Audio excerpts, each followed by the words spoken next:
At 8 o'clock, we got Auburn, which is 5-7, traveling to Baylor, who went 8-5 last year. Auburn favored by 2.5 points on Fox. Peyton Thorne went 199 to 817, threw for 2,713 yards, 21 touchdowns, 9 interceptions. Jarquez Hunter had 187 carries for 1,201 yards last year and 8 touchdowns. And KLS, Keandre Lambert-Smith, was their leading receiver with 50 catches for 981 yards and 8 touchdowns. Sawyer Robinson went 229 to 368, threw for 3,071 yards, 28 touchdowns, 8 interceptions. Bryson Washington had 175 carries for 1,028 yards and 12 touchdowns.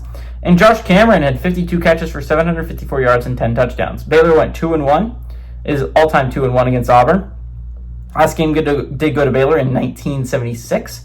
And Baylor is 2-0 in one-possession football games.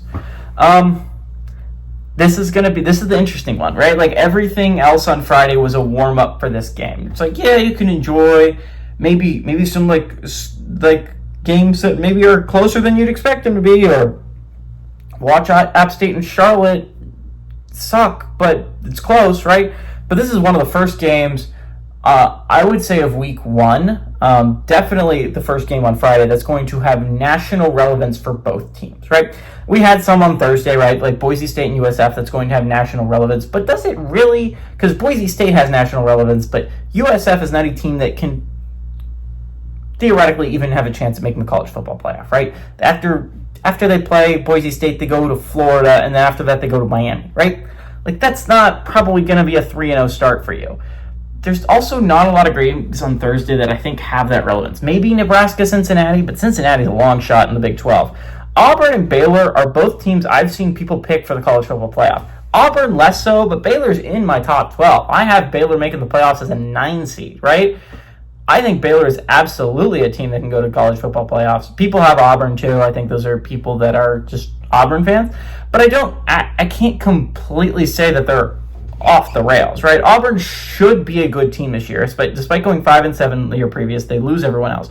By the way, Baylor brings back everyone. They bring back Robinson, they bring back Washington, they bring back Cameron. That's a lot of returning production for Baylor, which is why I think a lot of people are rocking with Baylor this year.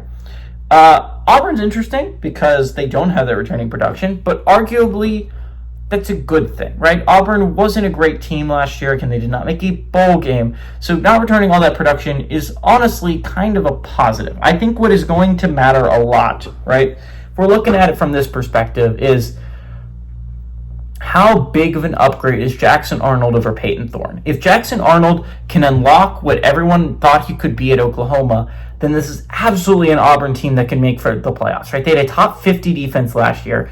You're talking about if you could add a consistent offense behind that. And keep in mind, Auburn went 5-7, but it was heartbreaker after heartbreaker for Auburn, right? Like, they could have won so many of the ones they found a way to lose. They could have beat Oklahoma. They could have beat Arkansas. The list goes on. They could have beaten A&M. Like, there are so many games where Auburn could have won last year but didn't. Baylor, on the other hand, started off the season really rough. Like, they did not look good. They got their asses kicked against Utah. They lost a heartbreaker to Colorado, and it looked like maybe another middling season for Baylor. But I think what really turned it around was a game-winning kick against TCU. And it didn't seem like anything major at the time. But dang, was Baylor on a roll after that. Baylor was one of the scariest teams to play in the Big 12. They kicked a Kansas team's ass. That, by the way, in the 3 weeks previous, Kansas had beaten Colorado, BYU, and Iowa State, right? That's insane. They went on an insane run, and that was the team that got their asses kicked by Baylor. Again, this is a Baylor team that is ridiculously scary, is not getting enough type, and somehow is not even in the top 25. Baylor is a top 25 football team. Baylor is not only that, they are a really great football team. I don't understand how Auburn's favored in this one. Auburn, as much as I like them, and I think they'll get better as the season goes along, they are not the team that can beat Baylor out of the gate. They do not have enough returning production, especially considering the amount of production that Baylor already returns. I like Baylor to win, and I like Baylor to cover and pull off the upset, I guess, at home.